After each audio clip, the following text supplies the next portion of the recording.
Hello children and welcome to the platform of your My Classroom. So in today's My Classroom platform, definitely as you can see, we will be preparing certain important questions with respect to your CUET. That is a very prestigious entrance examination when you are trying to apply for certain universities. So let me tell you the importance of having these questions being talked about today. So in today's session, we will be picking up those important questions जो एक chapter में particularly होते हैं, but somehow the other you are not able to see it forward. When I say see it, that means आप उसको depth में नहीं पढ़ सकते, उसको डेप्थ में एनालाइज नहीं कर सकते. और जब आप उस चीज को डेप्थ में नहीं पढ़ते हैं, then where the problem arises?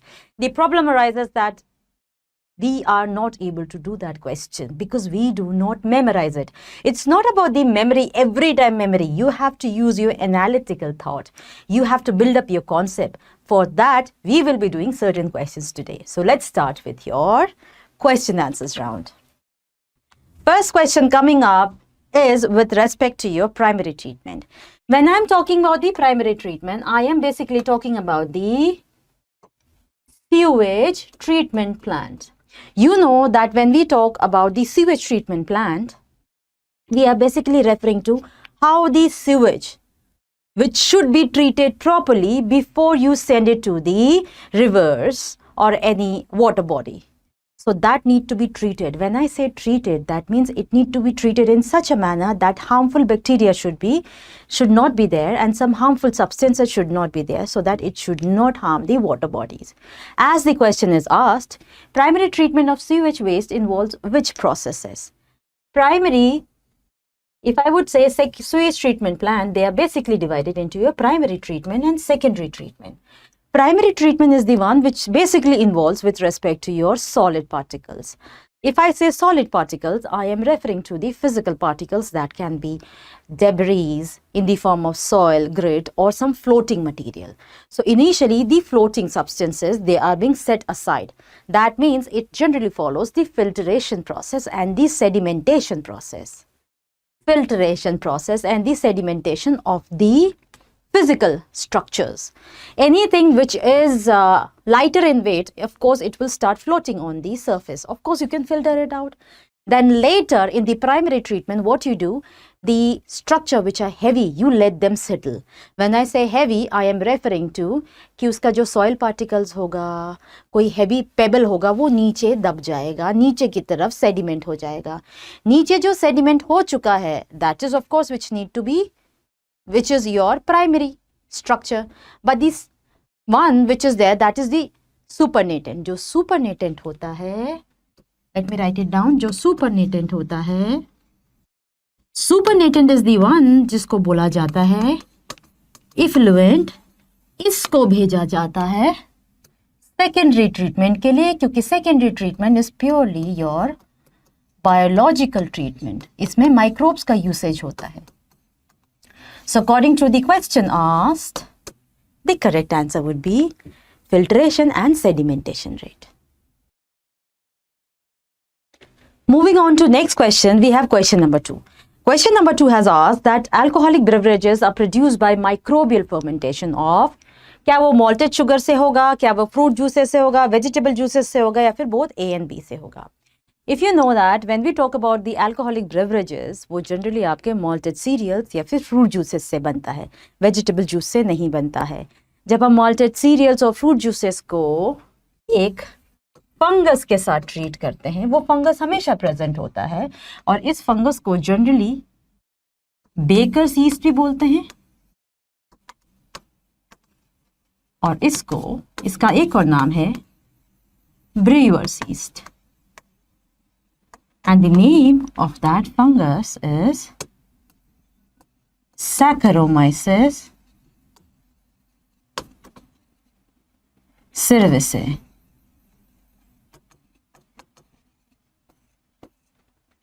So the correct answer would be both A and B.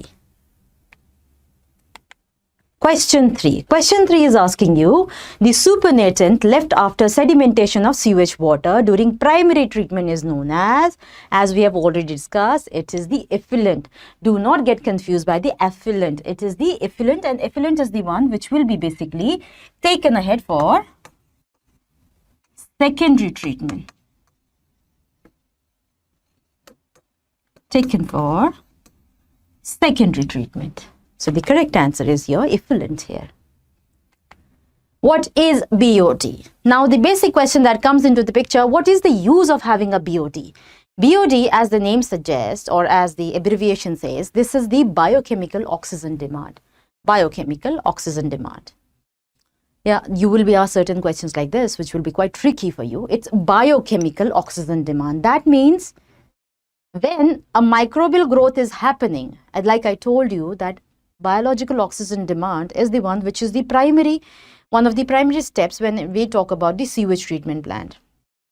So during the sewage treatment plant, during the secondary treatment, after you get a substantial amount of structure, or I would say a substantial amount of effluent, now that effluent is the one which is supposed to undergo through some microbial action. उस microbial action के लिए secondary growth में वो क्या करते हैं, secondary treatment में वो क्या करते हैं, they actually add certain bacterias जो एरोबिक रेस्पिरेशन या फिर एरोबिकली वर्क करते हैं. ऑफ कोर्स वो एरोबिकली ऑर्गेनिक मैटर को डाइजेस्ट कर रहे हैं, ऑर्गेनिक मैटर को यूटिलाइज कर रहे हैं, तो ऑक्सीजन ज़्यादा ले रहे हैं वो. अब जब पानी में वो ऑक्सीजन ज़्यादा ले रहे हैं काम करने के लिए, बाय डिफ़ॉल्ट पानी का बायोकेमिकल ऑक्सीजन डिमांड कम हो जाएगा. तो अगर पानी में बायोकेमिकल ऑक्सीजन डिमांड कम है, अगर BOD कम है, तो मुझे पता चल जाएगा वो पानी ज़्यादा पोल्यूटेड है क्योंकि उसमें माइक्रोब्स ज़्यादा है. This is the best way to understand कि पानी का BOD चेक करके ही आप बता सकते हैं इधर फिट फॉर ड्रिंकिंग और not. So the correct answer is biochemical oxygen demand. Antibiotics literally means, antibiotics of course it means that it is protecting something. Antibiotic किसी चीज़ को protect कर रहा है, लेकिन antibiotics के केस में anti का मतलब होता है against, और biotics you know life. When it is saying against the life, against the life is actually they are referring to microbes, harmful microbes. जो विथ लाइफ होता है उसको जनरली प्रो करके यूज करते हैं. अभी तो आप लोगों ने सुना होगा प्रोबायोटिक्स करके सुना होगा. Yes, so the correct answer would be here against life. Question number 6 is asking you, citric acid is produced by, and it has given you certain options here. The certain options are Aspergillus niger, Saccharomyces cerevisiae, Lactobacillus, Clostridium, Butylicum. Citric acid, कुछ microbes को ऐसे use किया जाता है, commercially use किया जाता है, so that commercially कुछ इंपॉर्टेंट एसिड, कुछ इंपॉर्टेंट कंपोनेंट्स वो रिलीज कर सके. इसमें से कुछ बैक्टीरिया ऐसे हैं, कुछ फंगस ऐसे हैं जो ये सारे इंपॉर्टेंट कंपोनेंट्स को रिलीज करने में हेल्प करते हैं. One of them is your Aspergillus niger, which is actually a fungus, and this is the one which is predominantly responsible for the production of your citric acid. Similarly, Saccharomyces cerevisiae, ये भी fungus है. इसको कहाँ use किया जाता है? इसको use किया जाता है बेकर्स और ब्रूअर्स यीस्ट में. जब आप उसमें यूज करते हैं ना, ब्रेड बनाने के लिए यूज करते हैं, CO2 रिलीज करा के ताकि वो इतना मोटा फूल जाए, उसके लिए. एंड ब्रूइंग इंडस्ट्री में तो ये बहुत ज़्यादा ही फेमस है. Lactobacillus for the production of your lactic acid, and Clostridium butylicum for the release of your butyric acid.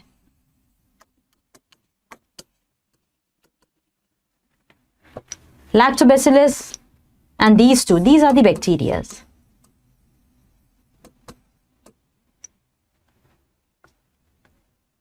So, according to this, the correct answer would be Aspergillus niger. Let's move on to your question 7. Brewers yeast किसे बोला जाता है? अभी हमने discuss किया Brewers yeast किसका common name है? Saccharomyces cerevisiae का. Question 8 is asking you, BOD is the measure of dash in water. अभी मैंने आपको बोला BOD, organic matter, को कौन खा रहा है, ऑर्गेनिक मैटर के लिए कौन है? It's bacteria. बैक्टीरिया उसको, ऑर्गेनिक मैटर के लिए जब बैक्टीरिया है उसको कंज्यूम कर रहा है, of course it is utilising oxygen तभी BOD लेवल गिर जाता है. So the correct answer will be organic matter here. Question 9 is asking you a very good question, that is, which ministry has initiated Ganga Action Plan and Yamuna Action Plan? Before going through the options, which are quite confusing to you, we need to understand few things. जब a ministry took a note कि भाई उस पानी का BOD level बहुत गिरा हुआ है, रीज़न बीइंग इज़ दैट क्योंकि उसमें ऑर्गेनिक मैटर बहुत ज़्यादा है and that is not being utilise, and उसके लिए उस ऑर्गेनिक मैटर ज़्यादा है तो बाय डिफ़ॉल्ट जो एरोबिक बैक्टीरियाज होंगे वो भी बहुत ज़्यादा अमाउंट में प्रेजेंट होंगे. Of course they are using the oxygen in order to further use the organic matter there. So it was actually Ministry of Environment and Forests which actually took the initiative. उन्होंने बोला कि गंगा और यमुना दोनों को बचाना है, लेकिन कैसे बचा सकते हैं? By installing जितने maximum number sewage treatment plants बन सकते हैं उतना ही बनाएंगे, क्योंकि अगर वो बनेंगे तभी जाकर ट्रीटेड स्लरी, ट्रीटेड सीवेज आप आराम से कहाँ भेज सकते हैं, आप आराम से, और वो ट्रीटेड का मतलब है जिसका BOD लेवल मेंटेन्ड है, आप उसको कहाँ भेज सकते हैं? रिवर में डाल सकते हैं, किसी भी वाटर बॉडीज में डाल सकते हैं.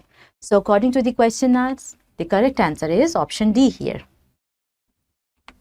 Question 10 is asking you which enzyme is produced or which enzyme produces or any microbe which is very important ingredient in your detergent formulation or detergent in the industry.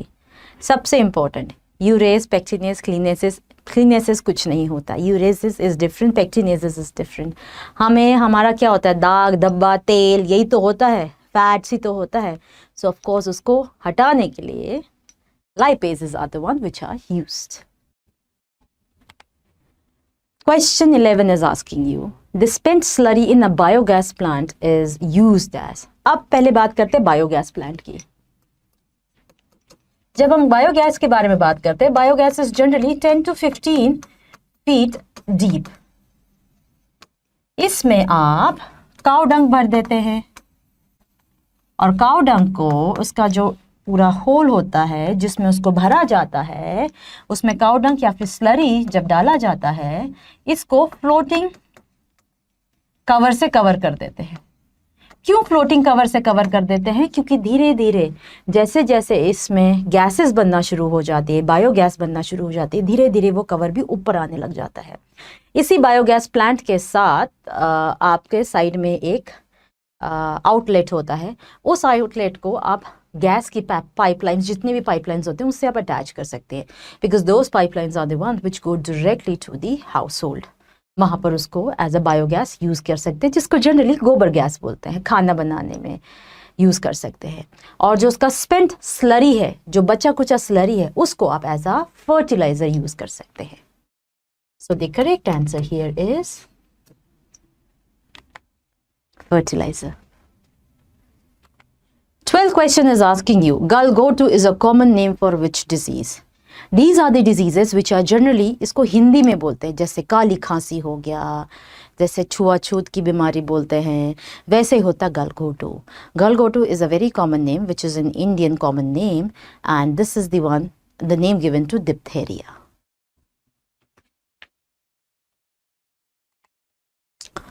What is depicted in figure B? I want you to closely look into the figure, and figure को देखकर आप ये बता सकते हैं कि ये कौन सी कॉलोनीज आपको दिख रही है. क्या ये आपको फंगल कॉलोनीज दिख रही हैं, या फिर ये आपको एल्गल, बैक्टीरियल या वायरल कॉलोनीज दिख रही हैं? These small dot like structures, ये सबसे अच्छा आपको कब दिखता है? जब इकोलाई का कॉलोनीज होता है. इकोलाई की कॉलोनीज में आपको बहुत ब्यूटीफुली ऐसे गोल गोल स्ट्रक्चर्स दिख जाते हैं. So I have given you a hint, that means I am referring to a bacterial colony. These kinds of colonies you will generally see in your biotechnology labs. ये सबसे common example बोल सकते हैं E. coli. I can give a reference कि E. coli के time में आपको ये बहुत अच्छे से दिखता है. Question 14 is asking you, what do you mean by biocontrol? जब हम बायोकंट्रोल के बारे में बात करते हैं, बायोकंट्रोल का मतलब होता है कि we are trying to minimize or control certain diseases, but with the help of what? हम microbes को use करके प्लांट डिसीजेस को कंट्रोल कर सकते हैं। माइक्रोब्स को यूज करके हम प्लांट डिजीजेस को कंट्रोल कर सकते हैं। इसका सबसे बेस्ट एग्जांपल है, of course the answer you know, it's a B. इसका सबसे बेस्ट एग्जांपल है जो आपने बायोटेक एप्लीकेशन में पढ़ा है, बैसिलस थरंजिनेसिस का बीटी कॉटन। बैसिलस थरंजिनेसिस का BT cotton. BT cotton generally जो बटरफ्लाई के कैटरपिलर्स होते हैं ना, वो बटरफ्लाई के कैटरपिलर्स बहुत न्यूसेंस क्रिएट कर रहे थे, तो इसलिए लेपिडोप्टेरान्स भी थे, डायप्टेरान्स भी थे, तो जनरली इसलिए बीटी कॉटन ये एक ऐसा जीन है, जनरली बैसिलस थरंजिनेसिस में होता है ये। दिस इज़ पहली बात ये कि बीटी कॉटन अगर टॉक्सिन है, बीटी जीन अगर टॉक्सिन है, तो ये उस ऑर्गेनिज्म को क्यों नहीं अफेक्ट करती। जनरली जो बैसिलस थरंजिनेसिस होता है it's in an inactive form, लेकिन जैसे ही अगर इसको किसी इंसेक्ट ने कंज्यूम कर दिया तो इंसेक्ट के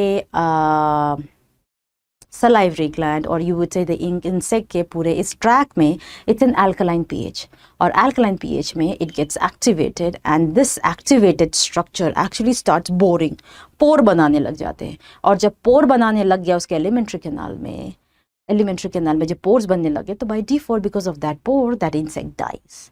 इसलिए एक बायो कंट्रोल रेफर हम बोल सकते हैं, use of microbes to control the plant diseases. Bacillus thuringiensis को यूज किया था बीटी कॉटन बनाने के लिए, क्योंकि ये बैसिलस थरंजिनेसिस एक टॉक्सिक प्रोटीन रिलीज करता है जो कि इनएक्टिव फॉर्म में इसके पास प्रेजेंट होता है, लेकिन ये एक्टिव तब होता है जब ये गट में जाता है इंसेक्ट की, क्योंकि इंसेक्ट के गट में होता है अल्कलाइन पीएच, और उस अल्कलाइन पीएच में ये टॉक्सिक प्रोटीन जो इनएक्टिव था वो एक्टिव हो जाता है और पूरे गट में पोर्स क्रिएट कर देता है, जिसकी वजह से इंसेक्ट मर जाता है। Let's move on to your question number 15.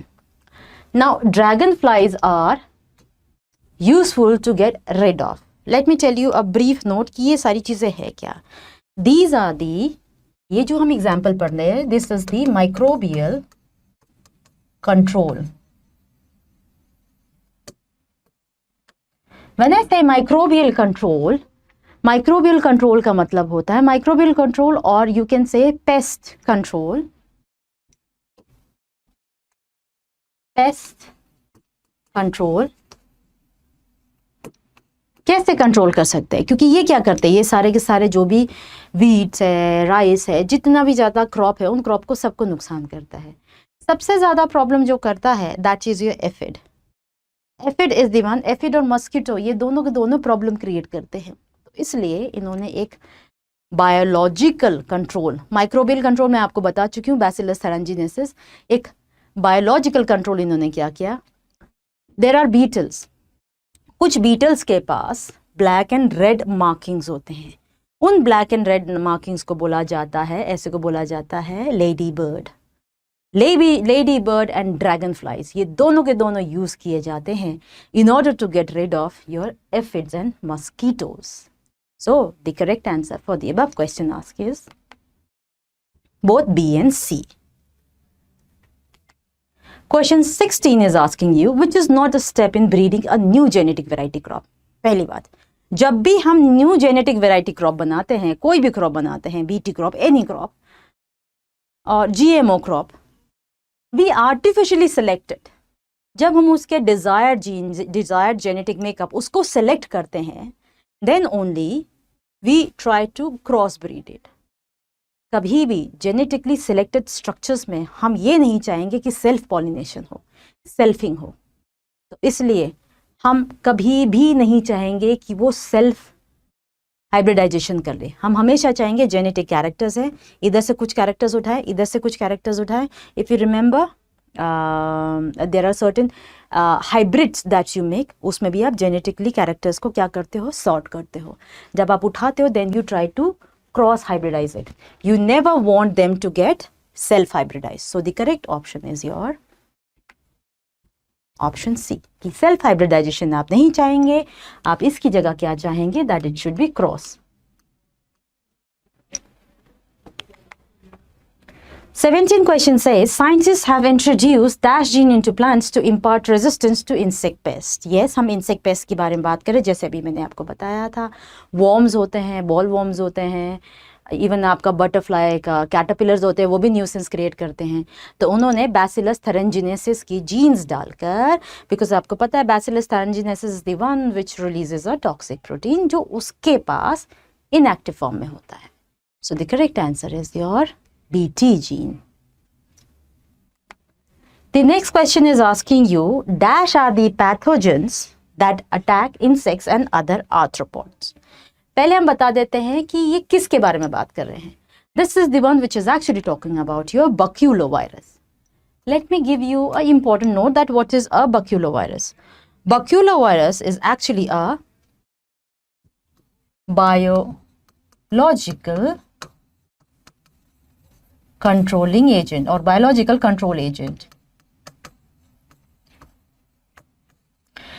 This biological control agent or controlling agent, it actually belongs to a genus called Nucleopolyhedrovirus.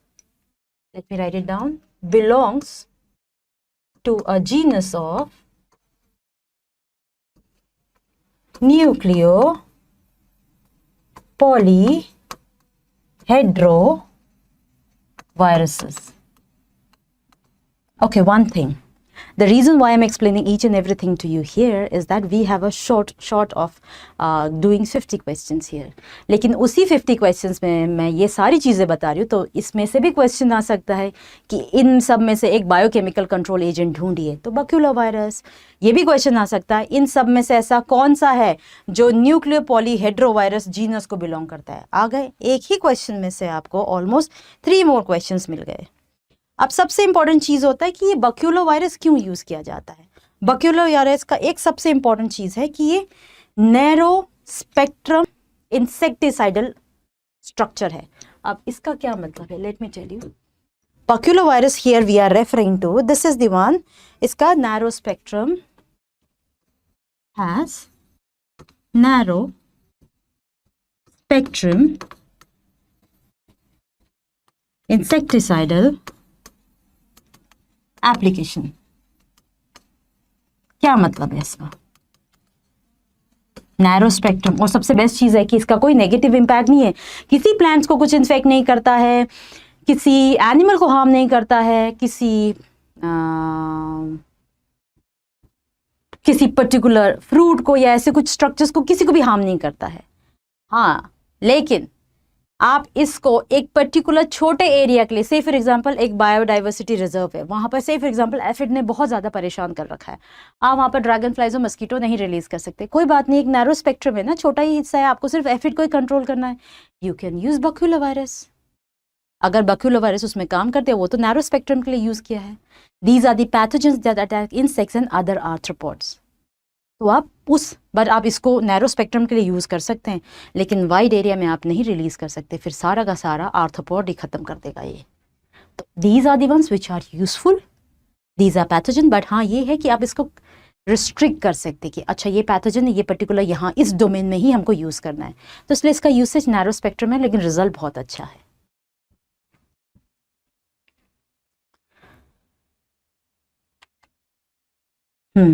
When we talked about antibiotics, it was called as an anti against life. Let's discuss few things. जब penicillin की बात आई, penicillin से पहले एक कहानी बता देती हूँ. There was a person, his name was Alexander Fleming. Alexander Fleming was actually working on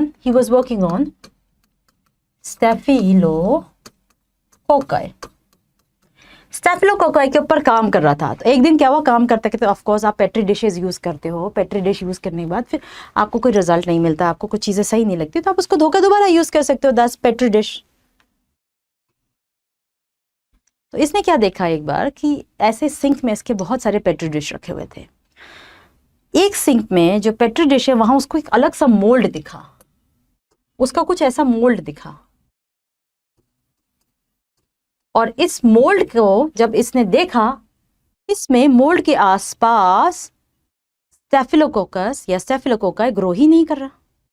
तो इसने बाद में देखा कि इस मोल्ड में से केमिकल रिलीज हो रहा है जिसकी वजह से वो ग्रो नहीं कर पा रहा है, एंड उस केमिकल का नाम इसने दिया penicillin, and later this mould was called as penicillium notatum. Penicillium notatum, ये तो था अलेक्जेंडर फ्लेमिंग। लेकिन इसका जो मेडिसिनल, फुल ब्लोन मेडिसिनल या फिर फुल पोटेंशियल जो एंटीबायोटिक का काम है, ये किसने पता किया? इसने बता दिया कि भाई पेनिसिलिन केमिकल रिलीज हो रहा है, वो जो मोल्ड है उस मोल्ड का नाम पेनिसिलियम नोटाटम है, इसकी वजह से स्टेफिलोकोकाई इसके आगे आसपास ग्रो नहीं कर रहा। ये इसने इंफॉर्मेशन दिया। लेकिन इसका फुल इंफॉर्मेशन कि इसके पास एंटीबायोटिक प्रॉपर्टीज है या नहीं, किसने बताया? सारा का सारा। There were two people, their name was Ernest Chain and Howard Florey. Ernest Chain and Howard फ्लोरे।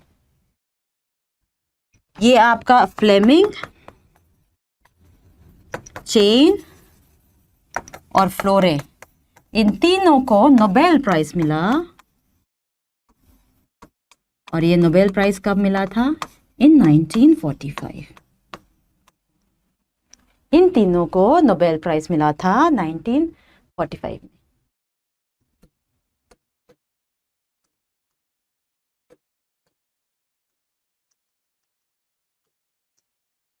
अब ये जो पेनिसिलिन था, ये पेनिसिलिन कहाँ यूज हो रहा था?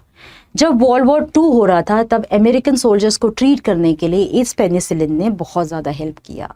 So this is how the discovery which was initially serendipity बोलते हैं इसको। Serendipity means discovery by chance. Question, which of the following is a serendipity?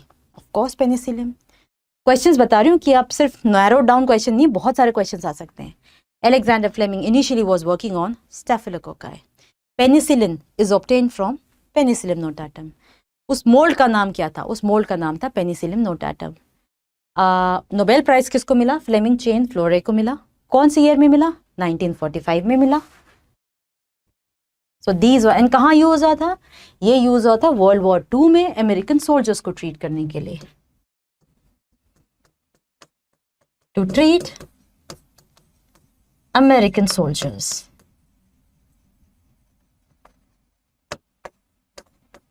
See, from one question we have deduced almost 6 to 7 questions altogether. और हमने इसकी history भी पढ़ ली, तो हुआ ना revision. Root nodules of leguminous plants bear which microbe? जब हम माइक्रोब के बारे में बात करते हैं, सबका सिम्बायोटिक एसोसिएशन होता है। आधा काम तुम करो, आधा काम हम करेंगे। लेग्यूमिनस प्लांट के साथ ऑफ कोर्स राइजोबियम का सिम्बायोटिक एसोसिएशन होता है, क्योंकि इफ़ यू रिमेंबर यही होता है, rhizobium is the one which forms the root nodule में ही जाकर it forms an infection thread, अंदर जाता है, देन ये नाइट्रोजन फिक्सेशन में हेल्प करता है। So the correct answer is rhizobium here. Dash is the alcoholic beverage obtained without distillation. अच्छा, when we talk about alcoholic beverages, we are referring to fermented beverages.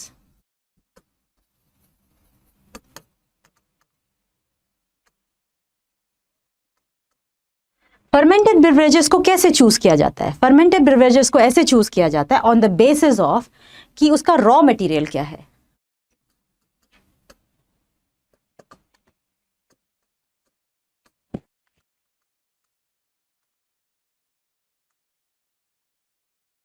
On the basis of raw materials इसको generally 2 categories में fit किया जाता है। It can be produced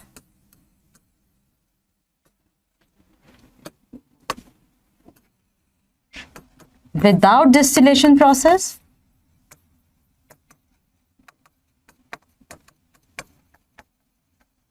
or it can be produced with distillation. Again, so many questions can be asked from this small topic. सबसे best examples अगर without distillation है, सबसे best example है आपका beer and wine. Without distillation, you have your beer and wine. और distillation में क्या है? विस्की, ब्रांडी, रम,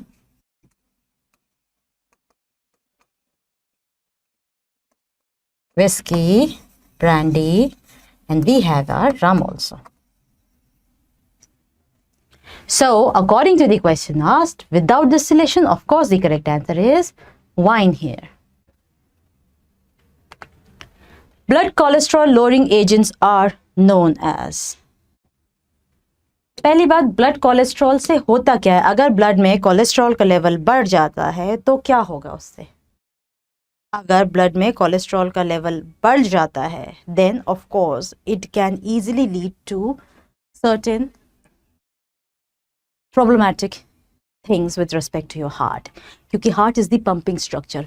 उसका जो ट्यूब है वो नैरो डाउन हो जाएगा, क्योंकि उसके ट्यूब्स के साइड में क्या डिपॉजिट होने लग जाएगा? Of course cholesterol level deposit होने लग जाएगा. There is an agent which is called as statins. अब थोड़ा सा हम statins के बारे में पढ़ते हैं, that what is actually statins. Statins, it is obtained from Monascus, लिख देती हूँ, I'll write it down, let me write it here. Monascus, you might have heard about this, this is the scientific name, Monascus purpureus, which is actually a fungus. Monascus purpureus, which is a fungus, and this is the one which acts as a blood cholesterol lowering agent.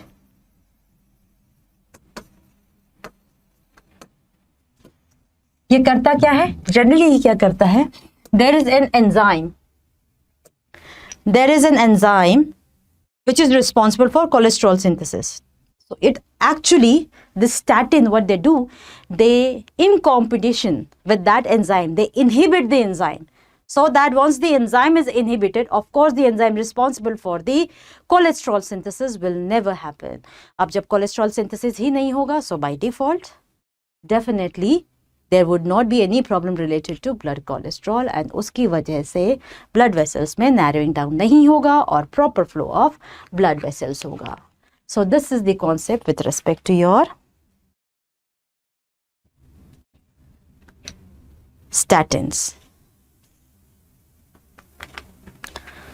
In an anaerobic sludge digester, during the digestion process, mixture of gases like dash are produced. अब generally क्या होता है, जब treatment plan काम कर रहे होते हैं, तो ट्रीटमेंट प्लान जब when they are working together, so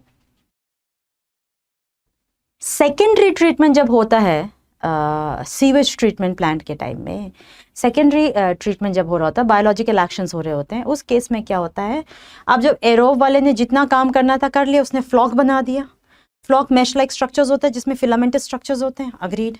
now अब उसका जब बीओडी लेवल मेंटेन हो गया, अब उन माइक्रोब को बोलना भैया अब हमको ठीक करना है. डेफिनेटली हम उसको कहाँ डाल देते हैं? We put it into anaerobic sludge digester. जब हम उसको एनारोबिक स्लज डाइजेस्टर के पास डाल देते हैं तो उस टाइम वो उन बैक्टीरियाज को डाइजेस्ट करने लग जाता है. जब वो उन एरोबिक वाले जो बैक्टीरियाज थे, फंजाई थे, जब वो उसको डाइजेस्ट करने लग जाएगा, उस time it releases a mixture of your methane, hydrogen sulfide along with carbon dioxide. So the correct answer is option D here. The enzyme streptokinase. The enzyme streptokinase is used medicinally to जब हम streptokinase के बारे में बात करते हैं, streptokinase का एक बहुत इंपॉर्टेंट फंक्शन होता है जिसका मतलब होता है कि भैया ब्लड क्लॉट हटाना है. फिर से अगर ब्लड की क्लॉटिंग हो रही है, आपको पता है मायोकार्डियम इंफरैक्शन करके हो सकता है, that means which will definitely lead to cardiac arrest, heart attack से रिलेटेड चीज़ें हो सकती हैं. तो ऑफ कोर्स वो प्रॉपर अमाउंट में ब्लड ट्रांसफ़र नहीं प्रॉपर अमाउंट में ब्लड सप्लाई नहीं हो रहा होता है. क्यों नहीं हो रहा होता है? Because of course blood clot बन रहा होता है. अगर ब्लड में क्लॉट बन रहा है, प्रॉपर ट्रैवल नहीं कर पा रहा है, प्रॉपर पंपिंग नहीं हो पा रहा है, सो बाय डिफॉल्ट क्या होगा? मायोकार्डियल इंफरैक्शन होने के चांसेस ज़्यादा होंगे which will lead to heart attack. इसलिए उसके रेस्पेक्ट में ना हो बोलकर एंजाइम स्ट्रेप्टोकाइनेज को यूज किया जाता है to remove blood clots from the blood vessels. Penicillin was extensively used during which war? This is what we just did. It was used in World War II. Penicillin was discovered by chance, serendipity, as the organism producing it retarded the growth of staphylococci. This is just we discussed. Cyclosporin A. Now we need to understand what is cyclosporin. When we talk about your cyclosporin, पहले तो हमें पता करना चाहिए कि ये होता क्या है, क्या करता है. This is the one which is used as an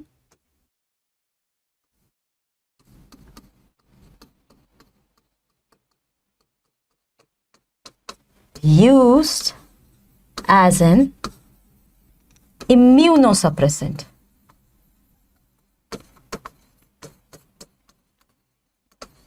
After transplantation.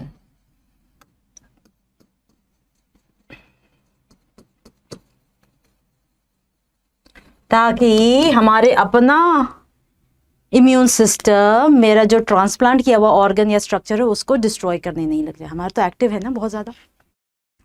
So cyclosporin, now the next question comes into the picture. Cyclosporin का यूसेज तो हमने पढ़ लिया. साइक्लोस्पोरिन को यूज किया जाता है immunosuppressant after any organ transplantation. Now ये मिलता किससे है? ये मिलता है एक फंगस से, और उस फंगस का नाम है trichoderma polysporum. This is the fungus. इस फंगस से मिलता है. So the correct answer to the above question asked is your option A. Which of the following doesn't fit in the role of lab? Lab को generally बोला जाता है lactic acid bacteria. If you remember we just talked about कि lactic acid bacteria का सबसे best example है lactobacillus. Now let's see कि इसके क्या क्या फंक्शन है. Production of curd from milk, ये सही है. Produces acids that coagulate and completely digest the milk proteins. Okay. Lab is useful in checking disease causing microbes. Agreed. इस स्टेटमेंट में सिर्फ एक चीज प्रॉब्लमैटिक है. क्या है वो? It produces acids that coagulate and completely, वो कंप्लीटली डाइजेस्ट नहीं कर सकता, वो कर सकता है सिर्फ पार्शियली. अगर क्वेश्चन में देखा जाए the correct answer to the above question asked कि ये लैब का फंक्शन नहीं है. So it's option B here. Green revolution was dependent to a large extent. Agreed. क्योंकि ग्रीन रेवोल्यूशन की वजह से ही हमें बहुत better yield qualities, genetically modified structures, better yield, ये सारी चीज़ें मिली. लेकिन सो फar हमने अब तक डिजीज रेजिस्टेंट बेटर यील्ड वाले किस किस वेराइटीज़ के बारे में बना चुके हैं? That is actually your wheat, rice, मेज, तीनों का. So it should be all of these. Which of the following is the most important character or trait that breeders have tried to incorporate in plants? First, सबसे पहले दिमाग में ये था कि भैया ग्रीन रेवोल्यूशन करना है, ग्रीन रेवोल्यूशन करना है, रेवोल्यूशन लाना है, सारी की सारी प्रोडक्टिविटी यील्ड बढ़ानी है. उस टाइम दिमाग में ये नहीं था कि डिजीज रेजिस्टेंट बनाएंगे, पैथोजन रेजिस्टेंट बनाएंगे, एनवायरमेंटल स्ट्रेस फ्री बनाएंगे, ये नहीं था. मेन कंसर्न ये था कि लोगों को खाना मिले, यील्ड और प्रोडक्टिविटी बढ़े.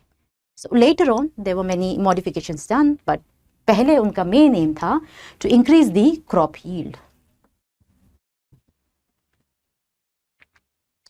The entire collection of plants in plant seeds having all the diverse alleles for a gene in a given crop is, अगर हमें कभी भी कोई भी जेनेटिकली मॉडिफाइड स्ट्रक्चर बनाना है तो सबसे पहले हम एक बैंक के पास जाते हैं. उस बैंक के पास जितने अलील्स होते हैं, जितनी भी वेराइटीज़ है, जो भी रिसर्च कर रहे हैं, वो वहाँ पर अपना डिपॉजिट कर देते हैं. That means I am talking about the germ plants collection because it is specifically with respect to your diversified alleles of certain genes. Remember, one gene has two alleles, capital T, small t, hetero and homo. Yes. Which process of plant breeding technique is the most time consuming process? क्या वो collection of variability है? क्या वो cross hybridization among the selected parents है? Evaluation and selection of parents है? Selection and testing of superior recombinants है। सबसे ज़्यादा प्रॉब्लम ये है कि आपने वेरिएबिलिटी तो इकट्ठी कर ली है कि अच्छा ये वेरिएबल या फिर ट्रेड्स ले लिए, लेकिन जब आपको क्रॉस हाइब्रिडाइज कराओगे आप क्या करोगे, आपको उसकी प्रोजेनी हिट एंड ट्रायल की तरह ही मिलेगी। Remember, if you want to do a cross hybridization तो आपको हिट एंड ट्रायल ही मिलता है। हिट एंड ट्रायल का मतलब होता है you just wait for the results, क्योंकि जो वो रिजल्ट है उसी के बेसिस में सारा का सारा एक्सपेरिमेंट डिपेंडेंट होता है। उस रिजल्ट का सर्वाइवल रेट कितना है, वो रिजल्ट कितना ज़्यादा एफिशिएंट है, वो रिजल्ट कितना ज़्यादा प्रोडक्टिव है, वो रिजल्ट कितना ज़्यादा स्ट्रेस फ्री है, एनवायरनमेंट स्ट्रेस ले सकता है, पर्टिकुलर टेम्परेचर में ग्रो कर सकता है, उसी के बाद तो आप उस प्रोजेनी को आगे लेकर जाएंगे। सो सबसे टीडियस और सबसे ज़्यादा इंपॉर्टेंट एंड केयरफुली मॉनिटर्ड जो प्रोसेस होता है, जो स्टेप होता है, that is your cross hybridization among the selected plants. Self pollination of several generations create, बार बार पॉलिनेशन हो रहा है, ताकि with respect to your animals और with respect to your plants देखा जाए तो कहीं ना कहीं उसका एक ऐसा ट्रेट फॉलो होने लग जाता है जिसकी वजह से वो एक तरफ से आई वुड से अंडरमाइन हो जाता है, प्रॉपरली डेवलप नहीं हो पाता है, ज़्यादातर डिसीज रेजिस्टेंट नहीं ले पाता है। तो that means I am referring to self pollination with respect to your self fertilization और self pollination with respect to your homozygosity. Similar self है ना, आपस में पॉलिनेशन कर रहे हैं। Butterfly caterpillars can be controlled by the use of the microbe. मैंने आपको पहले भी बताया था बटरफ्लाई कैटरपिलर्स बहुत ज़्यादा प्रॉब्लम क्रिएट कर रहे थे। जैसे जो एफिड्स थे, एफिड्स और मस्कीटो को तो ठीक करने के लिए हमने लेडी बर्ड दे दिया और वो दे दिया ड्रैगन फ्लाइज दे दिए, लेकिन इसका क्या करे, ये क्या कर रहा था, ये बहुत ज़्यादा क्रॉप को खा रहा था। कोई नहीं, बैसिलस थरंजिनेसिस को लेकर हमने क्या दिया, इसमें से हमने निकाला बीटी जीन, और इस बीटी जीन को कहाँ डाला, हमने डाला कॉटन में। जब कॉटन में डाला तो ये क्या बन गया, बीटी कॉटन। जब बीटी कॉटन को कैटरपिलर ने खाया, बीटी कॉटन के पास इनएक्टिव टॉक्सिक बीटी जीन था। अब ये जब गया गट में, उसको एल्कलाइन पीएच मिला, एल्कलाइन पीएच मिलकर ऑफ कोर्स उसने पोर्स बना दिए and the insect died. This is how it was controlled. Testing, release and commercialisation of new cultivators include, yes ये इंपॉर्टेंट है। जब आपने कोई नया प्रोडक्ट बनाया है, बाहर छोड़ने से पहले, बाहर रिलीज करने से पहले देखेंगे कि रिसर्च फील्ड में उसका इवैल्यूएशन क्या है, उसका सक्सेस रेट क्या है। फिर आप देखेंगे उसका परफॉर्मेंस कैसा है, कि कितना पानी ले रहा है, कोई ज़्यादा फर्टिलाइज़र तो यूज़ नहीं कर रहा है, और इसका क्रॉप यील्ड क्या है, कितने ज़्यादा पेस्ट लगते हैं, क्या प्रॉब्लम है। और ये देखा जाता है कि भाई इसमें कौन से सॉइल में ग्रो हो सकता है, क्या किसी भी सॉइल में ये ग्रो हो सकता है, ये पर्टिकुलर कोई सॉइल चाहिए, अगर सॉइल चाहिए तो कितना एल्कलाइन नेचर चाहिए, क्या पीएच होना चाहिए। That is the reason according to the question asked all the above examples or all the above options are correct. It should be all of the above. In India, agriculture accounts for approximately, and this is a tricky one क्योंकि ये value है जो आपको याद रखना पड़ेगा, approximately 33% of India's GDP and employs nearly 62% of the population. So this is a very direct question. This is a nice question. Now we are talking about certain varieties. Atlas 66 is a variety of, ये जो Atlas 66 है ये किसकी variety है? This is the variety of your wheat which you need to remember. अभी पूसा आएगा, जया रत्ना आएगा, वो भी याद करना जरूरी है।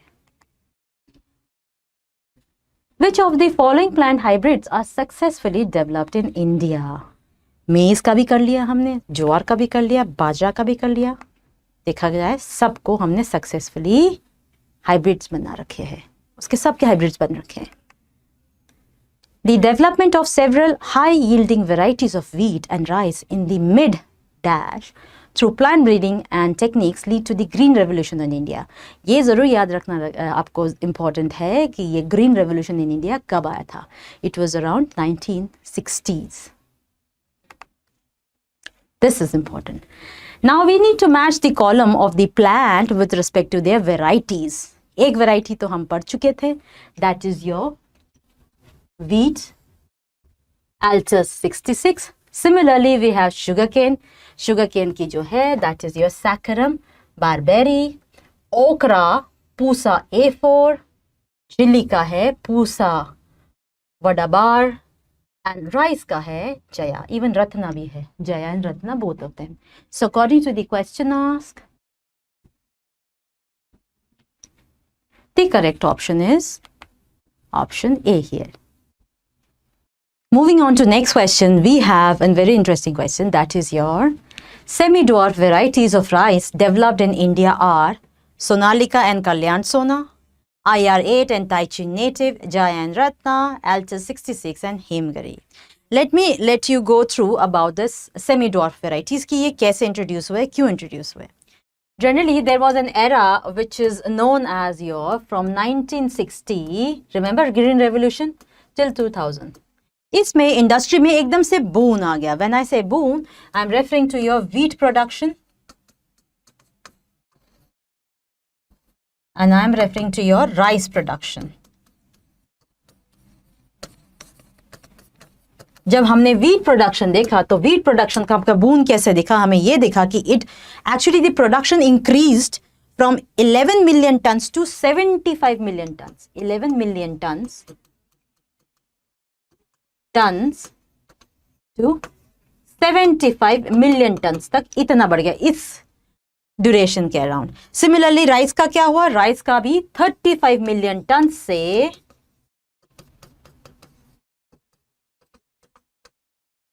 to 89.5 मिलियन टन्स तक बढ़ गया.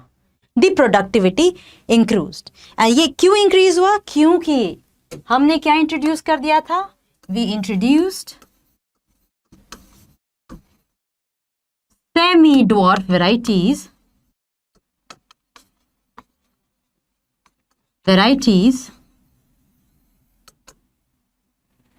Of rice and wheat. जिस राइस एंड व्हीट की सेमी ड्वार्फ वैरायटीज इंट्रोड्यूस करने की वजह से एकदम से 1960 से 2000 के बीच में इसका ये इतना बून हो गया.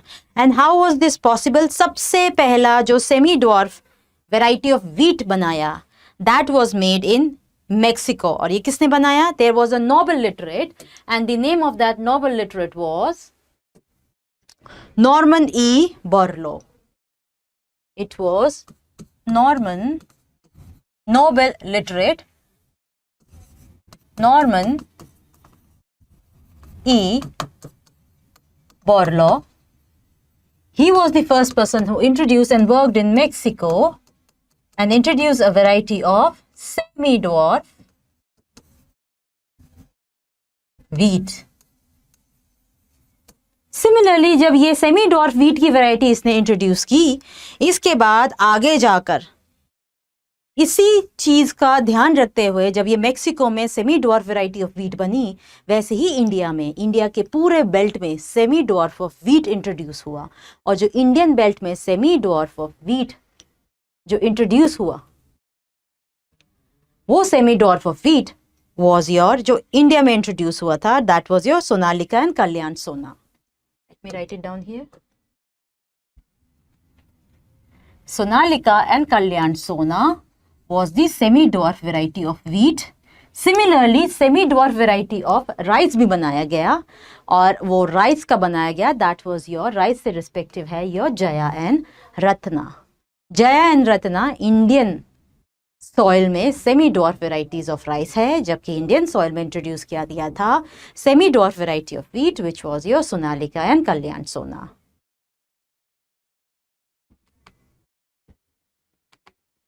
Hisar Dale is a new breed. When we talk about your Hisar Dale, first we need to understand what is this Hisar Dale and ये सारी चीज़ें. Hisar Dale is a new breed of sheep developed in your Punjab by crossing. जब हम Hisar Dale के बारे में बात करते हैं, this is a breed of sheep everybody knows. Now ये कैसे मिला? It was developed in Punjab by crossing आपके बीकानेरी यूज और मरीनो रैम्स को. इन दोनों को बीकानेरी यूज एंड मरीनो रैम्स को जब हमने ब्रीड करवाया, then what we got after breeding them, this is what we got, Hisar Dale. क्यों ऐसा ब्रीडिंग किया जाता है? Of course in order to have a yield, production को एनहांस करने के लिए, चाहे मीट क्वालिटी हो, चाहे मिल्क क्वालिटी हो, चाहे कोट क्वालिटी हो. Taichung native one variety of rice were from which country? Let me take you to a simple story. What is this Taichung native one? जब हम semi dwarf varieties of rice के बारे में बात करते हैं, initially ये जो semi dwarf variety of rice है, it was developed from IR8 and Taichung native 1. This IR8, it was developed in your Philippines and this was developed in your Taiwan. ये developed हुआ था ताइवान में और ये था आपका फिलीपींस से आया था. इसी के डेरिवेटिव्स को यूज करके इंडिया में जया और रत्ना सेमी डॉर्फ वैरायटीज बनाया गया. इन दोनों के डेरिवेटिव्स को यूज करके इंडिया में बनाया गया और ये से ज्यादा एनहांस क्वालिटी, गुड क्वालिटी के जो भी प्रॉपर्टीज के साथ थे राइस, वो इंडिया में थे. That is Jaya and Ratna. So I can say और वी कैन से कि सेमी डॉर्फ वैरायटीज बने थे राइस के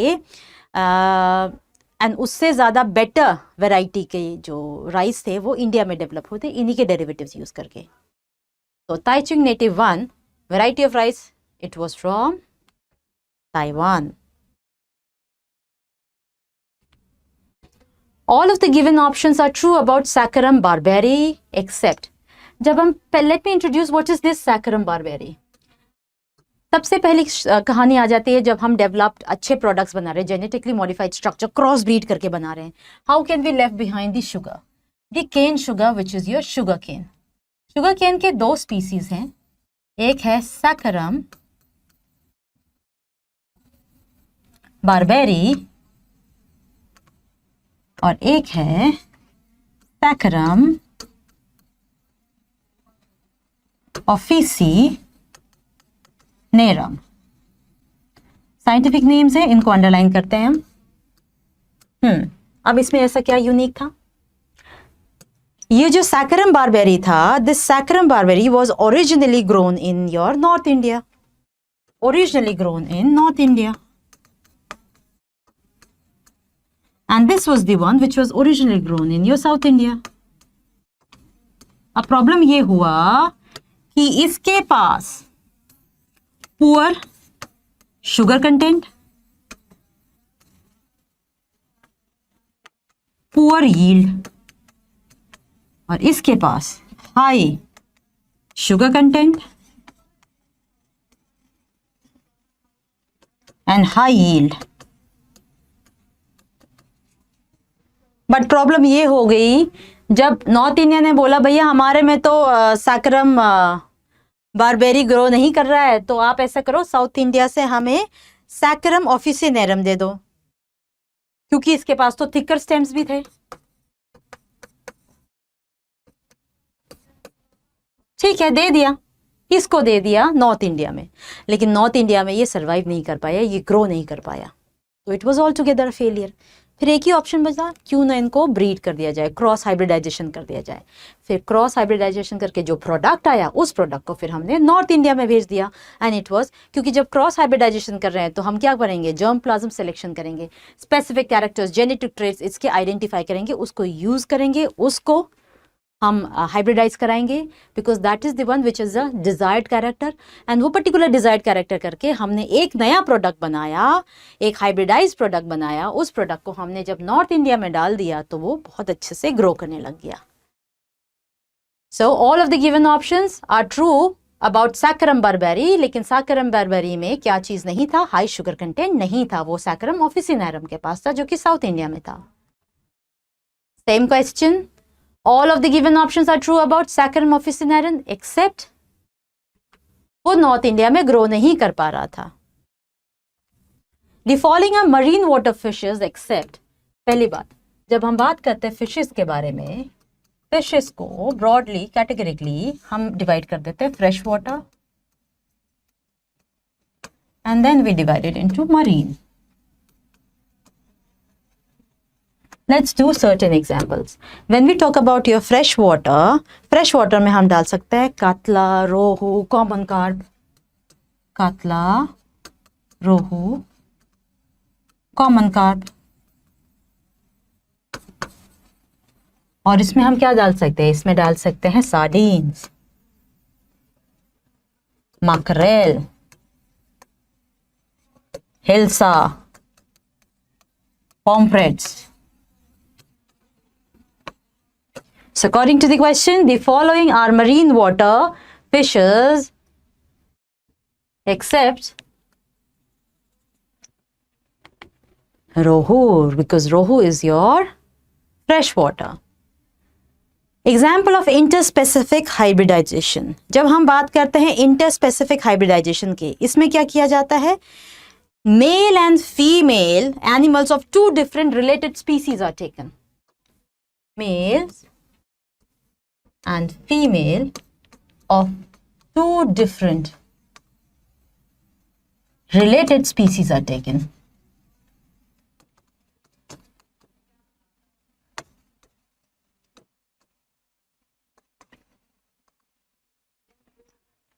Example of interspecific hybridization they are asking. So let's go into detail. इसमें क्या किया जाता है? एक मेल और एक फीमेल दो डिफरेंट रिलेटेड स्पीसीज के लिए जाते हैं. सबसे बेस्ट एग्जाम्पल है म्यूल. सबसे बेस्ट एग्जाम्पल है आपका mule. Most of the mules they are infertile, क्योंकि उनका क्रोमोजोम ही नंबर मैच नहीं हो पाता है. क्रोमोजोम नंबर, इसलिए हम म्यूल को मेल या फीमेल नहीं बोल सकते, because they don't have a significant set pattern of your chromosome number, mismatch chromosome number. इसलिए हम म्यूल को मेल या फीमेल नहीं बोल सकते. इस केस में, म्यूल के केस में हम किस पार्टिसिपेंट्स को लेते हैं? In case of your mule we take donkey, male and female horse. Male will be donkey, जिसको हम जनरली जैक बोलते हैं, एंड हम लेंगे female horse,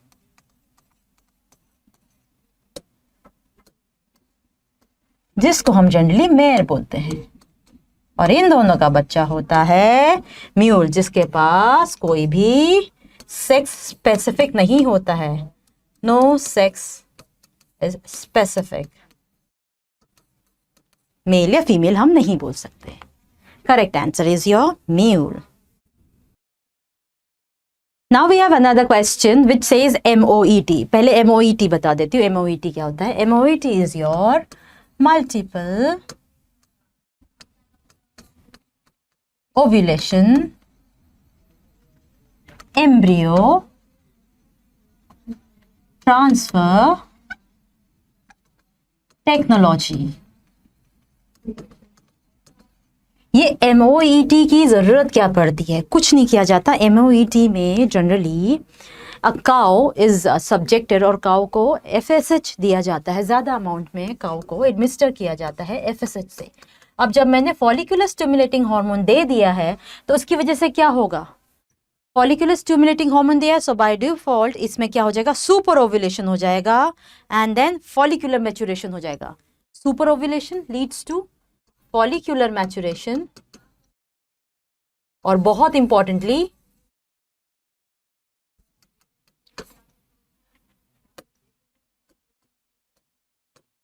super ovulation. We have selected a cow which has a very good yield quality, या तो milk के case में या तो मीट के केस में. Similarly, now we have selected an elite class of bull. उस बुल के पास भी बहुत अच्छे कैरेक्टरिस्टिक्स है, हाइट, स्ट्रक्चर, सब कुछ है, सारी चीज़ें हैं, मीट स्ट्रक्चर, सारी चीज़ें हैं. So the best structure that we can say is that, और we can do is that, वो काउ ले लिया, उसमें FSH फॉलिकुलर स्टिमुलेटिंग हार्मोन डाल दिया, जिसकी वजह से फॉलिकुलर मैच्योरेशन हो गया और सुपर ओव्यूलेशन हो गया. सुपर ओव्यूलेशन का मतलब है एक एग की जगह वो 6 to 8 एग्स दे दिए उसने. 6 to 8 एग्स दे दिए, एंड इस 6 to 8 एग्स को किसके साथ फर्टिलाइज कर दिया? या तो आप एलीट बुल ले सकते हो या फिर आर्टिफिशियल इंसेमिनेशन करा सकते हो. एलीट बुल के साथ क्रॉस करा सकते हो या फिर आर्टिफिशियली इंसेमिनेट कराकर। जब आर्टिफिशियली इंसेमिनेट आप करा दोगे, क्वेश्चन देखिए क्वेश्चन में क्या है, in MOET dash cell stage the fertilized egg are recovered non surgically. तो जब ये एग्स, ये fertilise eggs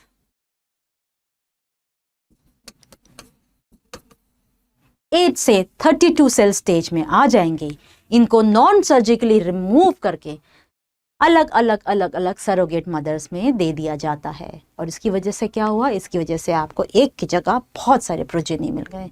this is how you select a high quality hybrid. और वो किस वजह से किया गया है, वो MOET की मदद से हुआ है। Semi-dwarf varieties of rice were derived from, like we have already talked about, they were derived from IR8 and Taichung native। इसके derivatives को और ज़्यादा enhance करके और ज़्यादा इसमें changes लाके, then there was a best quality of products which was introduced in India, that was your Jaya and Ratna, semi-dwarf varieties of rice in India। Select the incorrect combination. Let's look into the combination. Class of domesticated fowl or birds used for food and eggs. Poultry? Yes, of course. Breeding between animals of the same breed. Of course, inbreeding. तभी तो inbreeding depression आ जाता है। अगर कोई genetic deformity है तो आप उसी breed में वो genetic deformity देते रहते हैं, जिसकी वजह से इम्यूनिटी रिस्पॉन्स भी कम होने लग जाता है। जेनेटिक डिसऑर्डर्स के टाइम में और कुछ कैरेक्टरिस्टिक्स के डिप्रेशन के टाइम में हम जनरली बोल देते हैं कि इनब्रीडिंग डिप्रेशन आ गया है। Breeding between different breeds is outbreeding, agreed. Keeping honey bees for the production of honey is called as apiculture, not pisciculture. Pisciculture is with respect to your fishes, and apiculture is with respect to your Apis mellifera, Apis indica. So this is all what we have done as a very quick go through about how this CUET examination is going to happen, and this is just a glimpse in order to help you out to study a particular chapter with respect and with the help of your certain questions and answers. Hopefully this session has been beneficial for you, and it would be beneficial for you to appear for certain examinations. And this is me, your teacher Tanisha, signing off for today. You guys have a wonderful day ahead and all the best. Thank you.